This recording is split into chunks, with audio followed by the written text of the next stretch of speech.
Coach will allow you to do your opening statement, then we'll take questions. Well, thank you.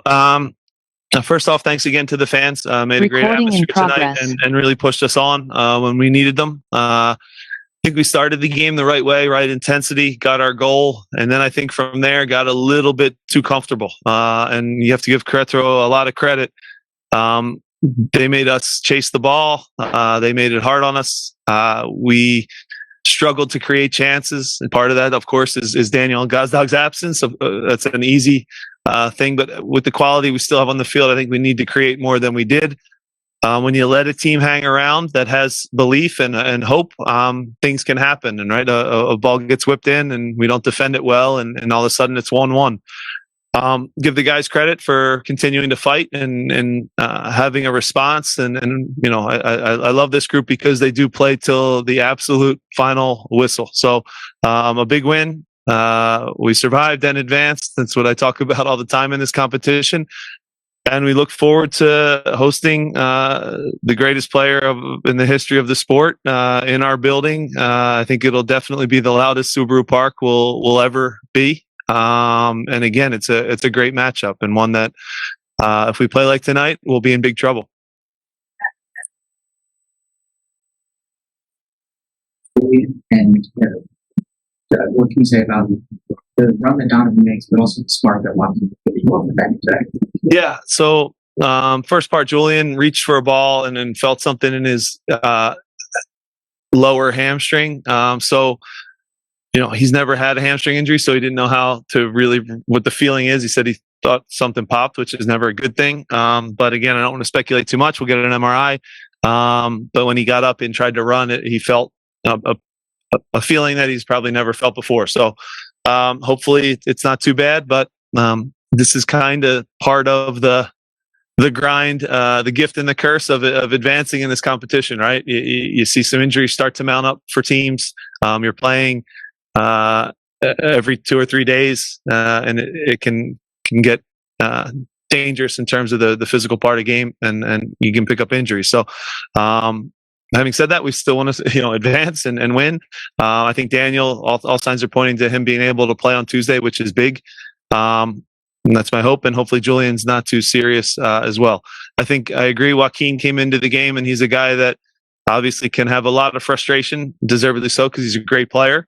And hasn't gotten a lot of minutes for a variety of different reasons and decisions that have gone against him. But like a true professional, I think he stepped into the game and made an impact. He plays the pass that leads to the pass for the goal, right? And that's probably the most important pass. And that's a pass that started that little attack and the game-winning goal. So happy for him. He thought he did a good job. I think there was a third part of that. I think you had another person in there that you wanted to be. Donovan, yeah, for Chris to run and time that movement there close to offsides, but you have to play right on that line there, and he did a good job. And that's a striker's goal. Run hard at the near post and trust that the ball will be there, and it was there, and we win. Did you feel like you stole that one? We didn't play good. We didn't create a lot, but if you really look at, did they create a ton? They had some possession for sure, but they didn't really hurt us. Andre didn't have to do too much. The goal kind of comes from a ball whipped in by the sideline, and I think it caught Jacob off guard a little bit, and it goes through. It just kind of mistimes his jump, and when we pay for it. So again, it's a good lesson. You let a team hang around; they're professionals, So the 5-1 game, you knew it wouldn't look like that. Because they've gotten better as this competition's gone on. It's never easy to play a team 2 times in quick succession. And yeah, we didn't play great, but we survive and advance again. Do you see any similarities from the DC and Red Bull's game plan to what they were doing? And how do you, I guess, prevent that type of performance going? Yeah. Look, I don't want to oversimplify things, but when you take away Alejandro, who's the king of playing the pass that leads to the pass, the assist. When you take away Daniel Gazdag, we're going to struggle to create chances. We just are. That's the way it is.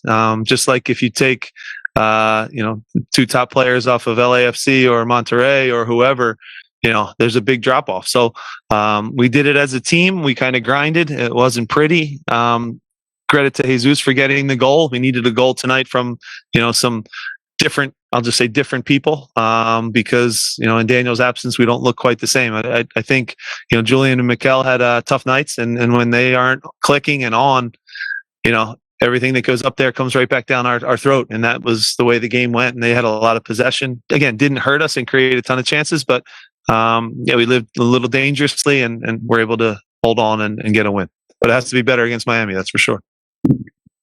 Jim, I know you don't like to mention the M word for a while, but now I can now, yeah. I know that's happening. What kind of response does that create for your team? Well, look, if you look at what Miami was able to do this transfer window, and it starts with the coach, by the way, to bring him in. I think all the dominoes fall into place after that. He's an incredible coach first. And now, even if you take Messi, the greatest player in the world, out of the window, and you look at what's come in and the money and the investment that they've made on players that aren't household names yet, that they're spending $6, $7, $8, $9 million for. It's a roster that is for a coach difficult to prepare for sure. You can see how Jordi Alba and Busquets. It's almost like pickup soccer for them with Messi. They know when to give them the ball, where to give them the ball, and it's fun to watch. So they do pin you in, and then you can counterattack, and you better be clinical on your counters because they're going to score goals. That's the reality of things. We're going to obviously try to limit their chances as best we can, but we have to be ruthless on the counterattack against a Miami team that's, I'll just tell you right now, I'm going to have more of the ball than we will. I can guarantee you that. I don't care whether we're home or away. That's just going to be how it is. And we're okay with that. But yeah, as you start to look at, what Miami and their ownership group has done to make this happen, it's amazing. It's perfect for the league. And the way that Messi has lived up and actually almost done even more, is what superstars do, right? Jordan, Messi, whoever it is, these are guys that have pressure on them every second of every day, and they still produce every time. So it's going to be an honor to play them. But once the whistle blows, our guys are going to give it their best. And I know we won't be scared. We'll be brave. And in this building, I'll just say anything can happen. At Subaru Park, we've been pretty damn good over the last 50 games, and we know it'll be tough, but we look forward to the challenge. Okay, Tom and David.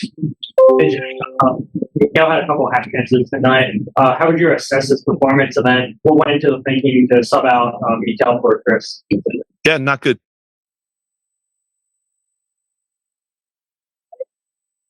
Hey Jim, did you feel like some of the players were looking ahead, like when you guys were up 1-0 in the first half? And secondly, do you feel like this will be one of the biggest events to hit Subaru Park?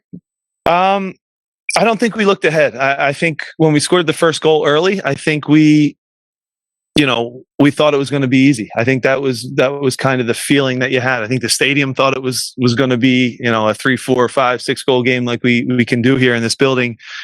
And then again, you give credit to the opponent. They were brave and they passed around us and they made it hard on us. And so sometimes you have to give them credit as well. And yes, I do believe this is probably the biggest event we've ever had in this stadium. Obviously, Eastern Conference Final was massive as well. But we're talking about the best player of all time coming here in a semifinal with the trophy on the line and Champions League spots on the line. So it's a big game. I know our fans are going to show up. Please don't sell your tickets no matter how much money they're offering for them, please. But we know that we're going to have a packed Subaru Park. It's going to be the number one ticket in the city for sure. I'm sure some celebrities will be out here in Philly. So I'm excited for it. And I know our players, we have a way of raising our level to the competition. Unfortunately, tonight, I think we played a little bit maybe down, which you want to avoid. And we're pretty good at avoiding, but it is human nature to maybe have an eye on the next game. So I try to guard against that as best I can, but sometimes, it's human nature. So these guys are people. And sometimes the excitement of that maybe got us a little distracted. You feel like the city is finally getting behind the team now, knowing that this big game will. The city's always been behind us for sure. I think, our fan base has grown more and more each year. Winning always helps, and that helps for sure. But I think they understand what we're about. It's a lovable group of guys. They empty their tank every game. We have good homegrown players that are from the area. So it's obviously Philly's a very parochial city, and we get behind our own people. And it's a fun group. I enjoy working with them, but I also know we gotta lot of work to do before Tuesday comes to prepare for a really tough opponent. Score on Zoom. We'll start with Jonathan Tannenwald. Jonathan, please proceed. Thanks. Hi, Jim, from a very long ways away, but we are watching from over here. You mentioned it, telling people to not sell their tickets and what kind of an event it's going to be. And it was the case a little bit a couple weeks ago when Wrexham came to town that you might have some supposedly very loyal Philadelphia sports fans rooting for the other guy. You're from here, and I wonder what all of this means to you and what that night's going to be like. I think it's great. I think it's natural for any fan of the sport of soccer, and you can be a Union fan and still want to see Messi. That's natural. I want to see him, up close. It's going to be unique, and it's something that will be a big challenge for us. So I'm fine with that. I just say it from the standpoint of I'll just say a lot of people from DC, a lot of people from New York are going to be trying to get tickets for sure just to see him because they've only been on the road once so far, and I just hope that it can be our fans, and I know it will be our fans getting behind us, and I look forward to it. It's going to be really exciting. We'll take our next question from Jose Nunez. Jose, please proceed. Hi, Jim. Congratulations. Great win. Obviously, a very difficult opponent, one that was defying all odds, but sort of would love to hear from you to continue to elaborate a little bit more about Jesus and his performance, right? Continuing to kind of run through the gauntlet here in this tournament and continue to evolve. Fair to say that maybe we'll see more of him as we approach the semifinal and certainly either a third place or potentially a championship match? Yeah, he's become a starter for the group, and he's earned that. You earn that through time on the training field. You earn it in the performances in the games. And Jesus has been a revelation this year. Always has been a solid, steady player, but I think he's taken his game to another level. We asked him tonight in Daniel Gazdag's absence to, if whatever side of the field we were building up, we wanted that weak side 8 to go into that 10 spot, to go into that hard space underneath the strikers. We did it good sometimes. Jesus did it good a few times, and I think on the goal, made a good deep run and arrived in the box, almost similar to how Daniel would get a goal, just being aggressive and running in the box. All of a sudden things pop to you and bounce to you. So you create your own luck in those instances, and I'm proud of Jesus. Again, a fighter. He's been excellent, and really proud of him. You sort of mentioned in the pre-match conference about how it's gone under the radar, how Jesus has sort of stepped in for Alejandro. And in some ways, obviously, his leadership is unmatched, Alejandro's that is. But how do you go about reintegrating someone like Alejandro after seeing performances from Jesus this last couple of weeks? Yeah, Ali's going to be a great piece to add to this group. If you can think about now closing a game out at the end, when you need a little bit of, veteran leadership or savvy to kill a game off, to keep possession in the right moments, to be dangerous on set pieces. Those are all the things that Ali Bedoya brings. So it's a welcome addition. We might have some other guys that are out with injuries, which is difficult, but to get him back now for Tuesday, I don't think he's ready to quite go from the start, but he can certainly play a role for us. And Ali's a winner and finds ways to help the team with any minutes he's called upon to play. Thank you, Jim. See you Tuesday. Thanks. Let's take our final two questions, Coach. We'll start with Sergio, and then John Lupo will be our last. Sergio, please proceed. Thank you very much. This is Sergio Venegas from Deportiva.com, Mexico City. First of all, congratulations on the victory, Coach. Thank you. And the Coach Gerg says that this is a questionable call on the second goal. That is clearly an offside. It's not your fault. That's going to make you clear. But sometimes these questions just make you no shine or just remove a little of your victory and give you a little sour flavor. You want to say, what are your thoughts when they give you sometimes on your own or some against this kind of calls? And once again, it's not your fault, but do you already see the replay on the goal? And I wish I have not seen the replay yet. Things got a little exciting at the end of the game, so everybody was kind of running around, just trying to have our players not get red cards for the next game. But yeah, look, they have VAR for a reason. Hopefully, they get the calls right. That's the big hope. If they miss this one and it goes in our favor, then we're very fortunate. But I know there's some controversy on and some complaints about from League MX on how the refereeing has gone in this competition. And yeah, look, sometimes you get the benefit of the doubt. Sometimes you get breaks. I haven't seen the play to really comment whether I think it's offsides or not. From I can be totally honest. When it happened and we scored and we celebrated, we got a call from upstairs that our people thought it would be called offsides. And then when we watched it live again, our staff members on the sideline thought it was very close to even. It's hard to judge where the ball is. Is Chris even with the ball? Is he ahead of the last defender? I don't know, and I haven't really analyzed it yet. There's a guy on Twitter that breaks that down and gets it to the millimeter with shadows and all kinds of smart people stuff. So go to him. He's actually the man for it because he nails it by like literally to the inch. So again, it's over. We won. We move on. We've been on the other end of tough decisions during the course of a season. And I hope the call was right. Thank you very much. Good luck for the next stage. Thank you. We'll take our last question from John Lupo. John, please proceed. Thanks. Jim, first of all, congratulations on the victory. That was a real hard-fought one out there. Thanks. We know how well Jesus has been playing. He's really been brilliant. He continues to develop with each passing match, but also the play of Jack, especially on the goal with that outstanding pass to him, just their connection to the younger players on the team. Just what have you seen from them, especially from Jack, where they've sort of been able to make that connection that allowed them to have that play where they scored the goal?